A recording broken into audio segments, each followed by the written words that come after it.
Afternoon, good evening to everyone. Nice to see you all joining us for this third in our injury seminars between the George Institute and the University of New South Wales. My name is Margie Peden, for those that don't know me, and my co-host is Rebecca Ivers. Today we're going to be talking about injury prevention in Nepal, and we have two young researchers joining us today that are going to share their presentations with us. We're going to start with Santosh. Santosh is a research associate at the University of West of England. He's based in Bristol and at the Academics Child Health Centre. He's been working at the Nepal Injury Research Centre since its inception in 2017. He has a master's degree in environmental health and a PhD in public health from the University of UWE. So Santosh will be talking to us first, and then he will be joined by Preeti Gautam, who's also a public health professionalist and has worked for more than 5 years in the health sector in Nepal. She holds a master's degree in public health from the University of West of England, and previously worked with the Nepal Red Cross in implementing community health projects. So they're going to be telling us about building the evidence for injury prevention in Nepal. Over to you, Santosh. Thank you, Rebecca, for introducing in such a nice way. Hello, everyone. I would like to start my presentation now. It's about the research we have been doing in Nepal through Nepal Injury Research Centre. So in this presentation, I will talk a little bit about Nepal Injury Research Centre, what we have been doing, and I will also present a little bit detail about two study that in this presentation. So the short background of Nepal, injury problem in Nepal. In Nepal, injury prevention is currently neglected and underfunded agenda as compared to other communicable disease. There is a lack of evidence to better understand the scale of the problem of injury and also the preventive measures. Therefore, the aim of the NIRC is to generate evidence to change practices and policies for injury prevention and also make the improvement in the first response to injury in Nepal. The NIRC is a partnership between Kathmandu Medical College and the University of West of England, Bristol, UK. This photo is taken in our first International Injury Research Conference that was held in Nepal in Kathmandu in 2018.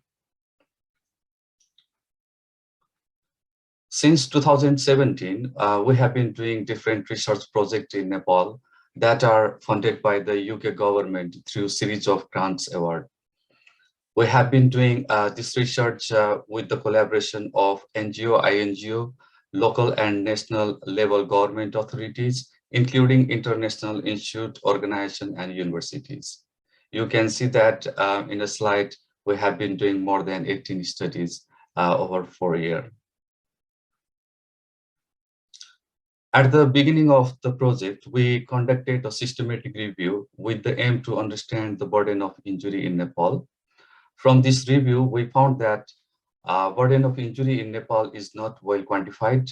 Most of the study included in the review were case series with the poor quality data. The findings of this review highlighted that there is a lack of robust epidemiological evidence to inform strategic approach to injury prevention in Nepal. We also found that source of routine injury data collection are limited, and there is currently no formal surveillance system to monitor injury morbidity and mortality. Therefore, we aim to develop and evaluate hospital-based and community-based surveillance studies. Both of these studies were one-year prospective study conducted in two tertiary hospitals in Hetauda, which is a sub-metropolitan city, and also two rural municipality in Makwanpur district of Nepal. Makwanpur district is a part of Bagmati province located to southeast of Kathmandu. You can see in the study, you can see study site that's circled in yellow on the map. First, I would like to present about the hospital injury surveillance study, and then I will be presenting about community fatal injury surveillance. The study protocol of hospital injury surveillance, as well as the paper containing child data from this study, were recently published in International Journal. In this published paper, you can find detail about the method we used and separate result for child injury as well. We are writing at the moment another paper including adult injury data and will be published soon. Therefore, for this presentation, I included all of the injury cases in order to provide the overall scenario of injury burden by analyzing the complete set of the data. This study aimed to develop and evaluate hospital-based injury surveillance model and describe the epidemiology of fatal and non-fatal injury. For this, trained data collectors collected anonymized data from injured patients presenting to the emergency department of hospital between April 2019 and March 2020. We also conducted a process evaluation just before the completion of the study to explore the feasibility of sustaining the injury surveillance system at the two study sites and the potential to roll out to other hospitals in Nepal. For this, we conducted 14 interviews with surveillance data collector and clinical and management staff of study hospitals. So data collection in surveillance study, hospital injury surveillance study.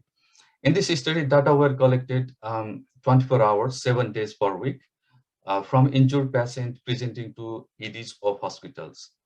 Data collectors approach the patient or their caregiver to obtain consent and record the information only once clinical care had been provided to the patient. All the data collectors were with the clinical background. Some were the staff nurse and some were auxiliary nurse midwife. Data were collected using a questionnaire handheld, on a handheld computers pre-installed with the RedCap software. So the picture you can see in the slide that was taken during the training sessions for data collectors. So moving to the key findings from the surveillance, during 12 months data collection period, about 33,000 patients visited emergency department of 2 hospitals. Of this patient, 10,154, that means about 31% were patients with injuries who agreed to their information being collected, and only 1.3% did not consent to participate. In our study, the number of injury cases collected by data collector was more than the recorded in the hospital ED registers. Regarding demography and injury mechanism, 26% of patients with injury were children or adolescent under 18 years. About 65% of patients with injury were male, and the majority of injuries sustained were unintentional, with a smaller proportion of assault and self-harm. With regard to injury mechanism, most commonly reported unintentional injury were due to fall, road traffic crash, and animal or insect related. Of 2021 animal insect related injuries, 61% were only from dog bites.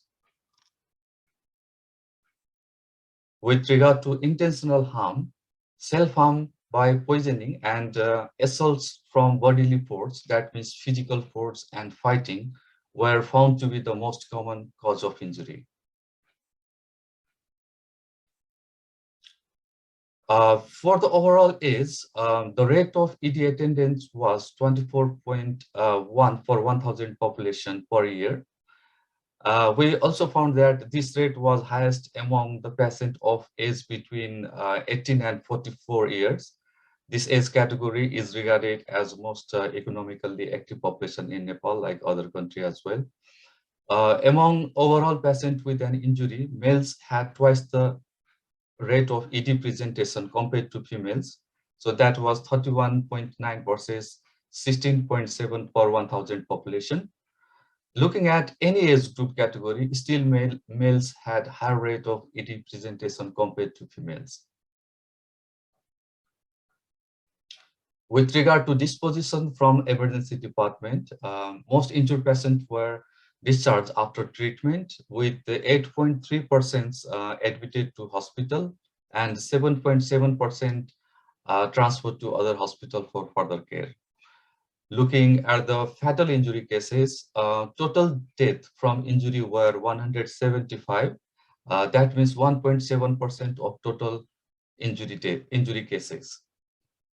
The number of deaths from self-harm was equal to deaths from unintentional injury. But if we look at the proportion death from the self-harm was 18%, whereas death from unintentional injury was only about 1%. So this indicates that fatal injury from the self-harm was lots higher than the unintentional injury. Moving to the findings of process evaluations, we found 4 themes by analyzing 14 interviews. With regard to the first theme, which is limited number of ED staff and clinical workload, lack of staff and time constraint in an overburdened emergency care system were identified to be the major barrier of sustaining the injury surveillance system at a study hospital. With regard to the second theme, participants mentioned that the strong commitment from hospitals, management committee, as well as the endorsement and financial assistance from government authorities is essential for long-term viability of the injury surveillance. Especially in the healthcare setting. This is because some staff in the hospitals who were aware of the value of the surveillance data, they expressed an interest in surveillance, while others did not. Injury surveillance, on the other hand, is not part of the government's plan and is not currently a mandated function in Nepal's healthcare setting. Third theme is about the factors that enabled injury data collection. For example, clinically trained data collectors were regarded as the valuable asset to the department due to their previous experience of approaching injury patients and collecting injury-related data. As I said, they were already, they were the staff nurse or the A&M. So this was we found this was very good for the data collection in emergency department. Similarly, every hospital ED in Nepal has a police officer on duty. And in our study, support from the police in charge was particularly helpful while collecting data on road traffic crash, self-harm, and assault cases. We also found that electronic data collection also made the data collection easier and more efficient. Final theme is about difficulties identified during data collection. The main challenges reported by the participants were collecting the data during busy period in emergency departments. Also, in injury cases that require immediate referred to another hospitals, and when there were no relatives or friends to provide information on behalf of severely injured or unconscious patients. A similar difficulty was found when approaching patients who were either drunk or aggressive. And data collection with family member of deceased was also found to be challenging in the majority of fatal cases because they were in grief over loss of the loved one. So in conclusion, from the process evaluation, we can say that rich injury data can be collected, but this depends on having dedicated data collectors in emergency department. This is because existing staff, clinical staff, do not have enough time to capture the additional information. Now I'm going to talk about community-based fatal injury surveillance study. This study was also recently published. So please have a look for detailed methodology and findings for the study on this published paper. In this presentation, I will only provide a brief overview of the study and highlights the key findings. In rural communities, many people die at home without contact with the health system. In Nepal, there is a lack of complete vital restoration system that capture all the deaths occurring in the rural communities. So this study aimed to develop and evaluate feasibility of method to identify injury death in rural communities of Nepal. For this, we developed two-stage community fatal injury surveillance method for application in rural communities. The method was developed and refined with the involvement of local government authorities, health post staff, and female community health volunteers. The method was then evaluated prospectively over a year between February 2019 and January 2020 into rural municipalities named Bakaya and Pimpedi. In the picture, you can see they are FCSBs in Nepal. They contribute in many community health programs. So you can see there that is typical dress. So that picture was taken during the training. While describing the two-stage approach used for the data collection, I would like to split in two stages. In stage one, the local community, local female community health volunteers identified all the deaths in their ward and completed death notification form by visiting the family members of the deceased after mourning period. The FCHP then submitted the forms to the staff of their local health facility during their monthly meeting. The focal health facility staff checked the forms that had been correctly completed, categorized cause of the death as injury or not injury based on the information provided by FCHP, and stored the form securely. In stage two, trained data collectors visited the health facility every month to collect death notification form from the health facility staff. The data collectors verified the death as a result of injury or not, or any other causes. The data collectors then approached the family of the deceased to negotiate a convenient time and location for the interview. A family member who was with the deceased at the time of injury that resulted in death, or someone who witnessed the death of the injured person was interviewed. Moving to the other key findings, the community fatal injury surveillance was evaluated with the participation of 108 FCSB, 23 health facility staffs of 10 health posts, and 2 community data collectors. A total of 457 deaths from all causes were identified from death notification form over 1 year. Of 457 deaths from all causes, 14.7% were categorized as secondary to an injury. The proportion of all deaths due to self-harm or assault were higher than the proportion of unintentional injury. That means 9.6% versus 5.0% of all cause death. Most of the males committed self-harm by hanging, whereas most of the females committed self-harm by poison intake. By a median of 57 days, about 2 months following death, only 25% of the cases had their death registered in respective rural municipality ward office. After completion of data collection and analysis, we also held 6 feedback events in the study area involving 50 FCSB and 17 healthcare workers who contributed to the data collection.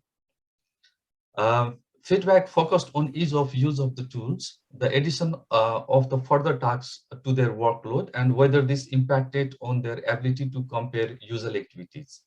From this feedback, we found that FCVSP were able to complete the death notification form without any difficulties.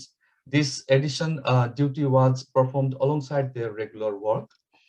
Only some families were reported to be anxious or cautious about disclosing if a death had been suicide or showing the deceased citizenship card, fearing this would involve them in legal issue.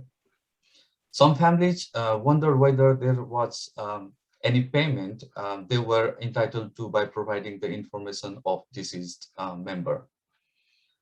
Uh, from overall finding of this study, we can conclude that method of identifying injury death in rural area of Nepal is feasible by employing FCSB, health board staff, and community data collectors. Now I'm going to talk briefly about the implication of the finding from each study.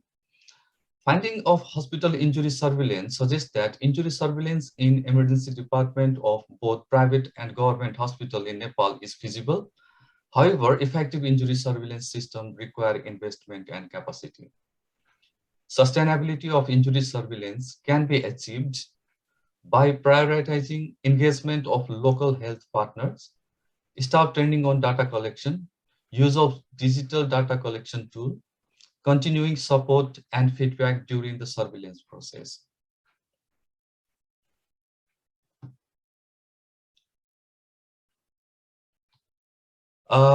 The findings of community fatal injury surveillance suggest that the burden of fatal injury in Nepal may be underestimated. The real burden of intentional injury may have been underreported, and many injury deaths in rural communities are likely to be unregistered. The method we developed and evaluated proved feasible to identify and record injury death where no better alternative source of mortality data existed. The finding of our study can be utilized to inform further method for identifying, assessing, and monitoring trend in injury death in rural Nepal. This is the last slide. A recent study conducted by NIRC researcher identified and critically reviewed all policy and legislation in Nepal that had the potential to prevent injury. This review of policy and legislation was conducted before the publication of WHO report on fall prevention in April 2021. The documents included in this review mostly fail to identify the main cause of injury or factors that make some individuals more vulnerable to particular types of injuries. There are some areas where Nepal has made good progress with the implementation of evidence-based prevention intervention. However, there are many gray areas where research study like NIRC has been conducting can help to develop or implement laws and policy for injury prevention and control in Nepal. So I would like to use this opportunity to thank everyone who contributed and supported for conducting these two studies. For example, clinical and management staff of Hetauda Churi Hill Hospital, government authorities of Hetauda Sub-Metropolitan City, Bakai and Bhimphedi rural municipalities. Most importantly, female community health volunteers, health coach staff, all the staff of MIRA and Mother and Infant Research Activity, MIRA, Nepal Health Research Councils, University of West of England Research Ethics Committee, all the data collectors, study supervisor and participants of study, and all the NIRC research based in Nepal and UK. And this study, which the published study which I mentioned, is already included in our Nepal Center website. So if you have, if you want to, read in a detail, please look at the website.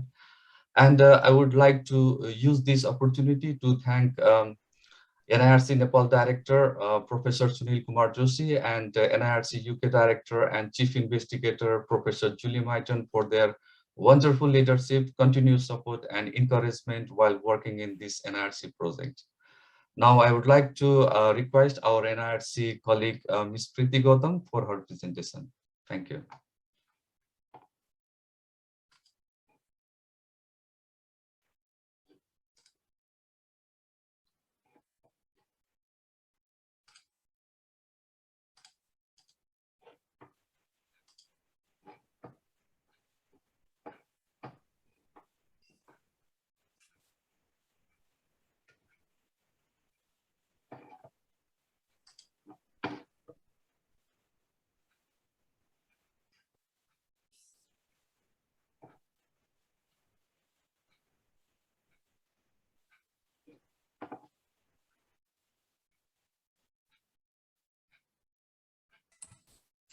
Am I audible and is my screen visible?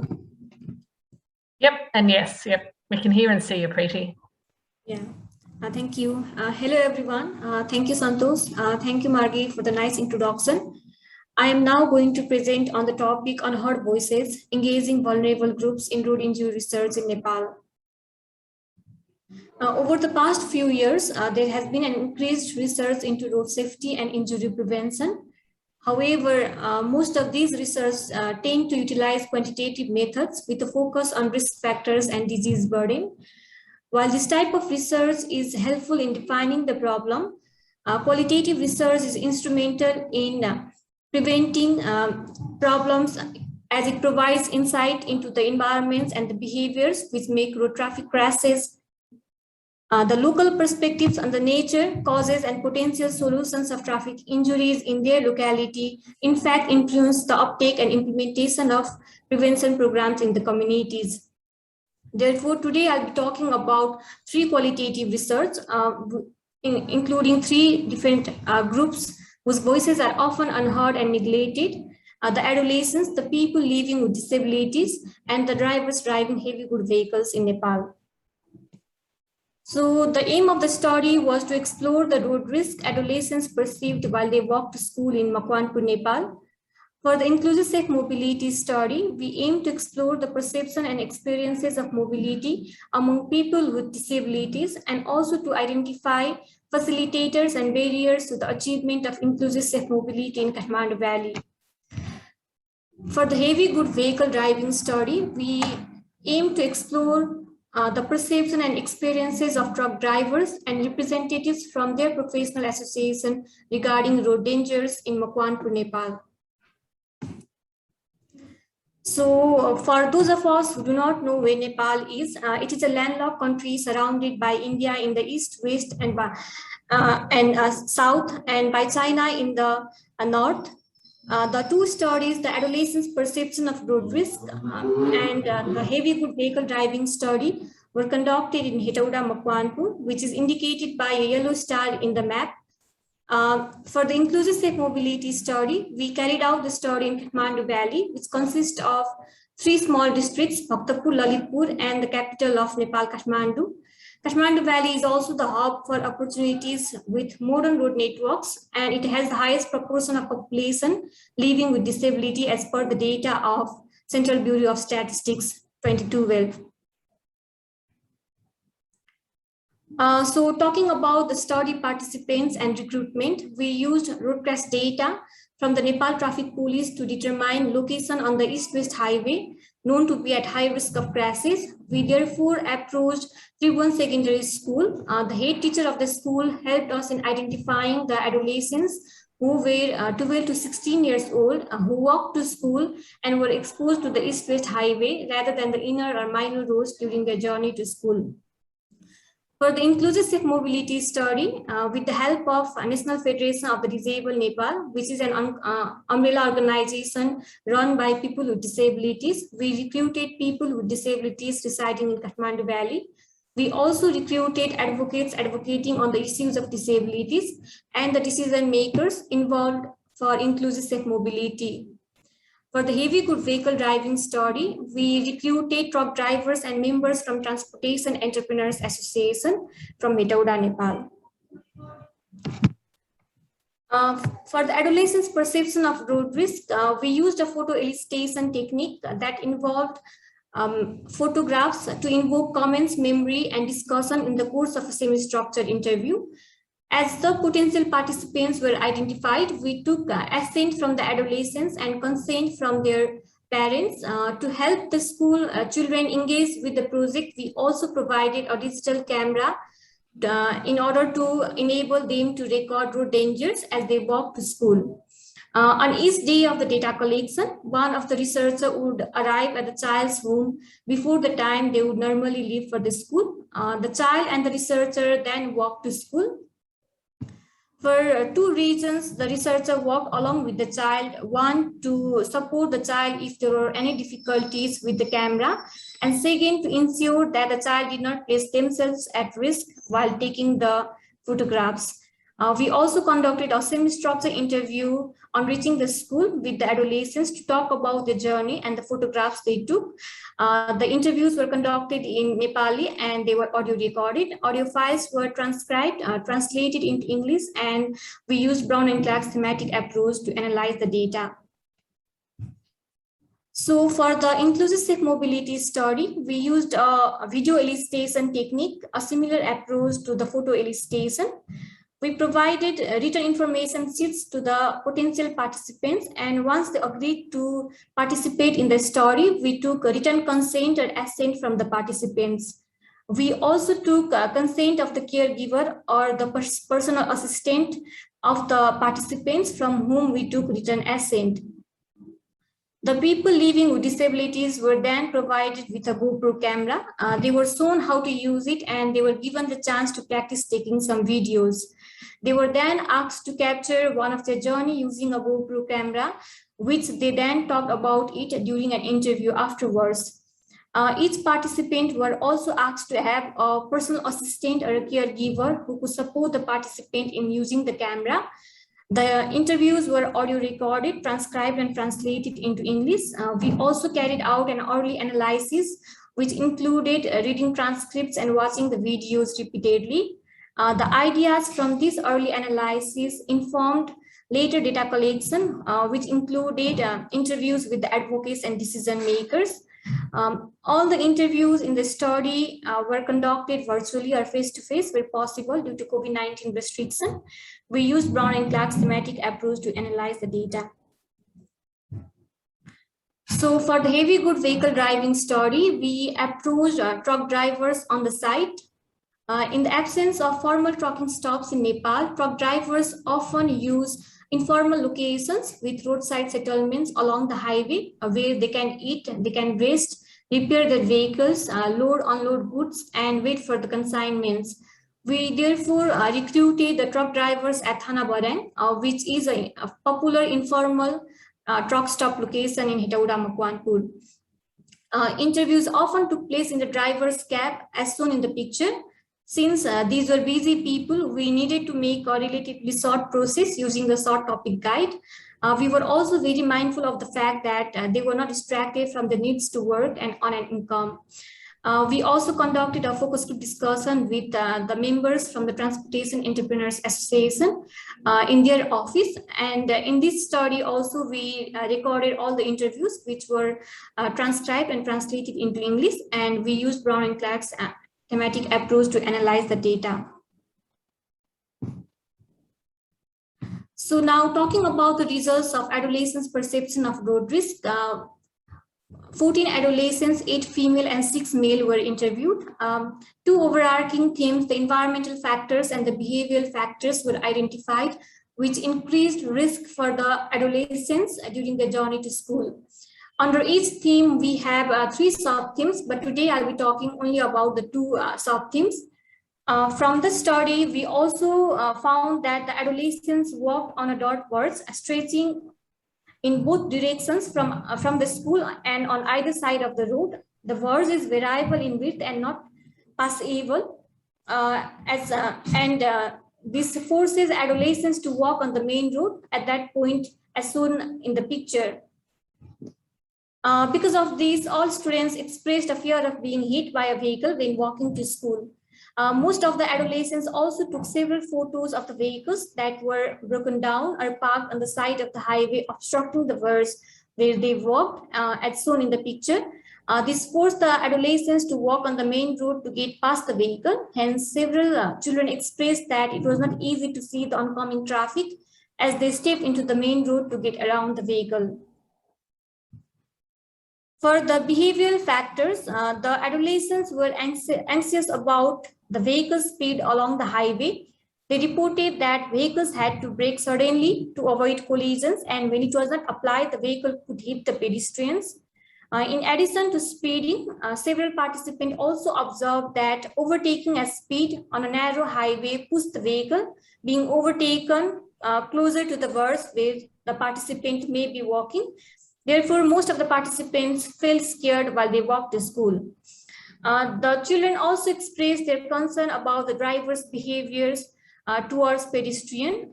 They complain that drivers do not stop their vehicle to let them cross the road, even at the pedestrian crossings. It seemed to the adolescents that the drivers both disregarded formal road rules and lacked basic courtesy when driving near the school areas. In the inclusive safe mobility study, a total of 7 people with disability, 4 female and 3 male were involved in the study. The participant either had physical vision impairment or hearing impairment. One of the participants also had intellectual disability. We also recruited 5 advocacy practitioners and 5 policymakers. The 3 of the advocates described themselves as being disabled, and the other 2 had children with disabilities. So talking about the results of inclusive safe mobility, we identified 3 overarching themes. In the first theme, physical infrastructure and environment, people living with disabilities and some of the advocacy practitioners did talk about the barriers in their day-to-day mobility. They expressed how the facade roadside vendors and roadside hazards such as poles, trees, and construction materials that were piled up randomly on roadside obstructed their journey. Majority of the participants also felt that the government need to focus on the access to mobility, not just in terms of physical infrastructure, but also in terms of information and communication. In the second theme, the evidence at the moment suggests that the behaviors of the public and the behaviors of the driver, such as speeding, refusing to board people with disabilities, does not facilitate independent travel. Participants stressed on the fact that these behaviors could be influenced by having an enforced traffic legislation, which is in fact a very effective way of changing people's behavior. In the third theme, failure to deliver potentially good policies, participants discussed that people with disabilities or the organization representing disabled people are engaged in policy-making process. However, those policies are often not implemented, and the advocates and decision makers cited that a frequent transfer of government officials or lack of coordination between different government departments, such as those responsible for roads, electricity, drinking water, as the common reason for the gap in implementing the policies.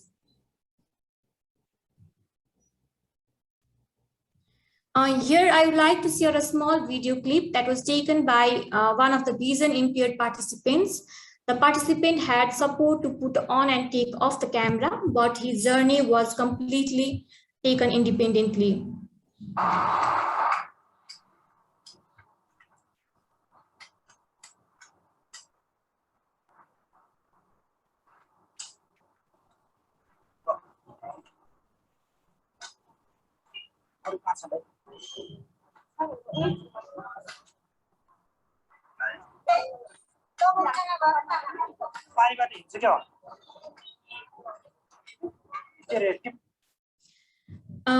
The video clip clearly shows some of the challenges of pedestrians travel in Kathmandu when a person is visually impaired. So for the heavy good vehicle driving study, we interviewed 15 truck drivers, and we also conducted a focus group discussion with 11 members of Transportation Entrepreneurs Association. The age group of the participants ranged between 24 to 60 years, while they had the driving experience of driving the truck for 2 to 30 years. This slide summarizes the sub-theme under each theme. We identified 4 themes. In the first theme, assumption of blame, it was interesting to find that without proper crash investigation, drivers of large vehicles are generally blamed for crashes even when they are not at fault.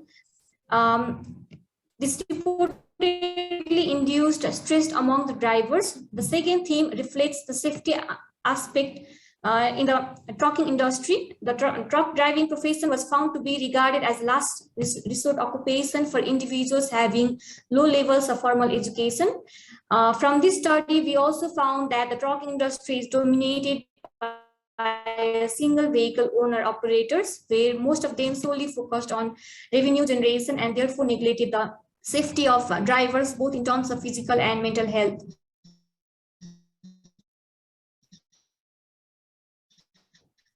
For the third and the fourth educate road infrastructure, different types of road users were compelled to compete for the narrow road space and practice unsafe road use behaviors, both knowingly or unknowingly.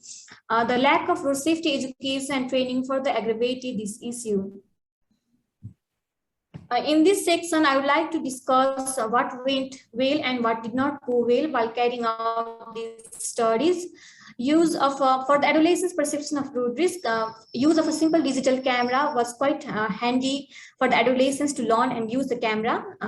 As I said earlier, one of the researchers accompanied the child's journey to school. However, we definitely did not influence their choice of photographs. As most of the participants walked to school in the company of other adolescents, the participating adolescents received constant input from their friends, and hence they may have influenced the participants with regard to what was photographed.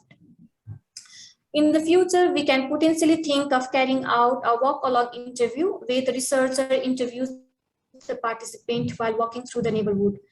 For the inclusive mobility study, the use of a GoPro camera over a simple digital camera was quite useful for the participants, as they did not have to carry the camera or hold it while capturing their journey.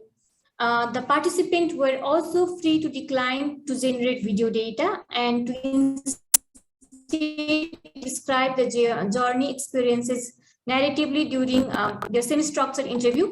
Therefore, one of the study participants just took part in the semi-structured interview. However, for the other participants who choose to generate video data, it was more time consuming, as data collection was carried out in two phases. One, to capture their journey, and second, to take part in a semi-structured interview. For the heavy good vehicle driving study, we aim to keep the study as simple as possible. Therefore, we did not use any kind of equipment, but we kept the interview very short because of the time pressure. However, for many potential participants, it was not just practical, as they were busy with their repair works or they were waiting for a phone call. In this study, a total of 5 participants declined to take part in the study. We also had to adopt the methods, as we recognized that the educational level of some of the participants were not good enough to use the written information sheet. We therefore had to provide the information verbally. And we were also very specifically had a male researcher to interview the male truck drivers to maintain the dialogue or getting a good rapport with the truck drivers. So coming towards the conclusion, from these studies, we found that different people experience different risks in the road environment.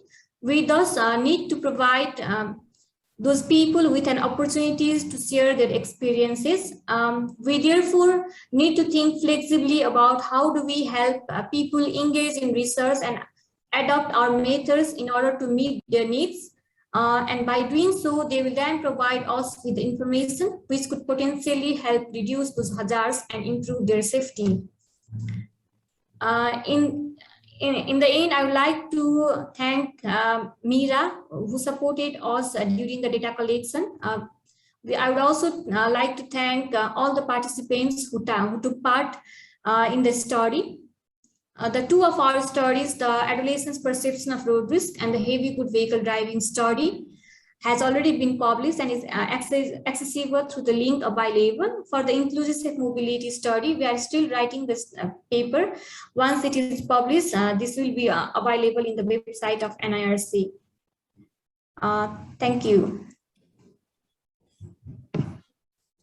Thank you so much, Preeti. What fantastic work that is, and Santosh, really, I mean, it really is quite amazing. You know, the surveillance that we heard in the first session, and then Preeti, you know, that lived experience that we're actually hearing from your really innovative use of photo, voice, and this participatory approach, I think really does generate very rich and data, which is very useful to really understand what the experience of people are. So we might just move over to some of the questions. We have one from Jagnor about, was there any reflection from the data collectors and clinicians on how the surveillance could be integrated?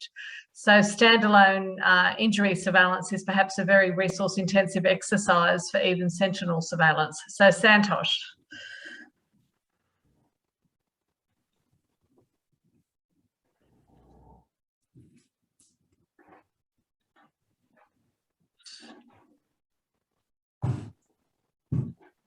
Sorry, yeah, I'm audible now.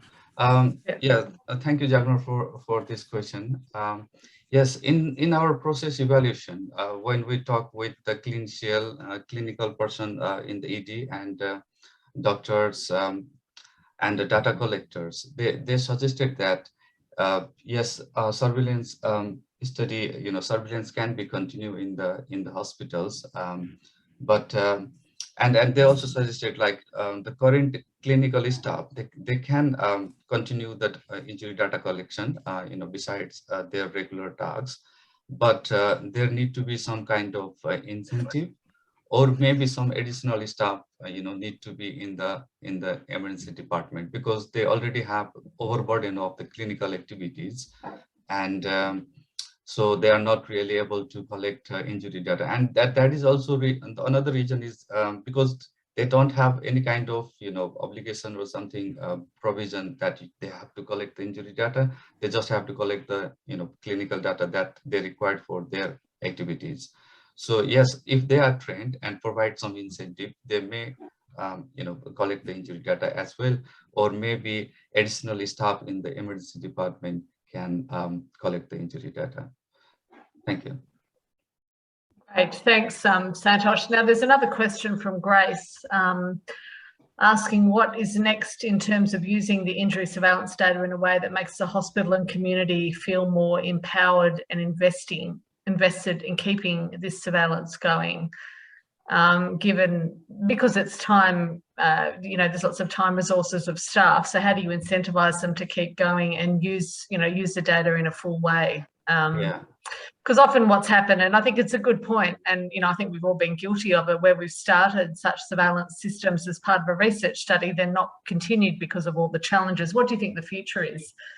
Yeah, and thank you, Rebecca. And I think because we have because it's not published yet, but I have written this portion in the manuscript. Surveillance, we can, the surveillance finding may assist definitely to hospital to better understand the type and severity of injury patients they are treating, and may therefore inform, training for clinical teams and inform the resource they need. Similarly, not only the hospitals, for the local government, they may find such data valuable when deciding on local allocation of funding to improve the health in the local community, by raising awareness of injury risks or reducing exposure to the injury hazard. So this type of, if we can convince them, advocate them the value of surveillance data and how those data can be useful for hospital and local communities, local government, then I think there is a possibility we can, ask them for their ownership or lead to sustain this type of surveillance studies in developing countries like Nepal. Right. Yeah. I mean, I think it's really important to think about that and how it's going to go moving forward. So we have a question now, Preety, for you from Jagnal about what are the challenges in ethics for the adolescent photo voice method. Was there any issues with in terms of gendered participation for this age group? So more girls or boys that responded? One of the challenges for having the ethics for the adolescents photo voice method was to receive approval from the families. However, since we had the support of the head teacher in reaching the families, we did get the approval from the families. And with regard to the reflection on selecting the gender participant in this study, we had shared the head teacher of the school that we would definitely like to have around the equal number of male and female, but we definitely focused on those adolescents who walk to school, who were exposed to the highway rather than the inner or minor roads during their journey to school. Thank you. Thanks, Preety. And I've really got a question where, I'm very interested myself in the experiences of adolescents around road safety. And we know in Nepal, very, very challenging. Children are walking to school in very hazardous environments. What do you think the response, the policy response should be? I mean, what's the solution to some of these concerns that adolescents raised?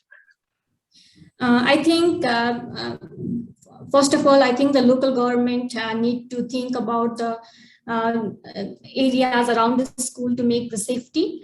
However, in Nepal, since the school was located in the highway, the responsibility of maintaining the highway roads come under the Department of Roads. So I think both the local government and the central government need to collaborate and need to think how they can make the journey of the adolescents safer. Yeah, look, it's such a challenge, isn't it? I mean, infrastructure changes aren't easy. They're expensive and they're hard, and they need community support. So, yeah, we know how difficult that is. Santosh, from Charles Simago, he said, I'm surprised that deaths from unintentional injuries were equal to those due to self-harm. What could explain that? Yeah, that was, I think, for surveillance study, isn't it? Or the verbal one, I mean, the fatal one. If it is the surveillance, yes, the fatal injury, if we look at the fatal injury, the number were similar, but if you compare that total unintentional injury, and if you compare the fatal unintentional injury, similarly, total intentional injury number, and then the fatal, intentional injury, the proportion is really higher in the fatal injury. And similarly, in another study, community fatal injury surveillance also, self-harm and assault were higher than the unintentional injury. That was, we are also not expecting that, because we thought maybe the unintentional injury number is higher than the fatal, also the higher, but we found both in female and male, self-harm and assault resulted more death than the unintentional injury. And what about, has any work been done to reduce, this question is from Gordon Russell, has any work been done to reduce the incidence of serious injury from people who fall from trees while cutting fodder for their animals? Yeah, thank you, Russell. It's a very practical scenario. This is something, because in our surveillance study, hospital surveillance study, as we presented, falls were the major cause of the unintentional injury, and they may result for the, in a fatal also. I think this is more about the awareness raising things in the community, because we still, don't use any safety equipments or those things, and which is not really feasible in rural community also. But if we can raise awareness in the rural community that this could be the hazardous and could result in, these consequences, and they might do the things in different way. Because I don't think particularly we can't stop them, collecting the folder or climbing on the tree, because that's their occupations. Most of those are related with the agriculture and these things. But yes, in the community, like facilitating like female community health volunteers or the health post staff, we can educate them, do the things in a safe way. Thanks, Sunil. And just coming back to the issue of self-harm, Professor Julie Minton has said that as part of the program of research, she found very high burden of intentional harm, especially from self-poisoning and hanging, and it's very much a neglected area. And, it's been really great to have highlighted the profile of this to policymakers. So I think, that's really important to see that. And if you hadn't had actually done that surveillance, you wouldn't have known that. So, I think that's important. Now, has anyone else got any more questions? Or Margie? Yeah, I've got a question for Preety. Preety, during your discussions with adolescents or during the photo voice work, did they identify any other non-road safety risks? I'm thinking of air quality, for instance. So any other issues coming up? A lot of the work that's being conducted now is around co-benefits, not just road safety specifically. So we're interested to hear if your adolescents are identifying additional risks. Apart from the road safety, one of the participants did specifically, since they did not had a bridge to cross the river. So one of the participants definitely had shared that the need of the bridge because he had to wait his pants and shoes while going to the school. So apart from the road infrastructure, definitely one of the participants has shared the need of having a bridge. Thank you. Now we've got one more question, and I see we're having a bit of confusion about names, but it's from Jane Elkington. Santosh, reflecting on the policy gap slide you posted, Jane is particularly interested in whether you have information on the type of poison involved in the fatal self-harm events. Yeah, thank you for the question. Actually, this research has been conducted by one of our NIRC colleague. So, Julie is involved in that, reviewing and revising that documents. So I will pass this question to Julie if she wants, because I'm not much familiar about that questions, because that is something I think, Julie, if you mind to answer this question, please. Thank you, Santosh. Can people hear me? Yes. Lovely, thank you. Yeah, so we have collected information on the type of poison. Poisons were very frequently pesticides, and we do have the names of some of the poisons, and we know that some of the poisons being used are the more toxic varieties. So what we hope to do is to actually profile that so that we can move in the way that many other countries have started to do, where we're trying to avoid the sale of those more toxic versions of pesticides.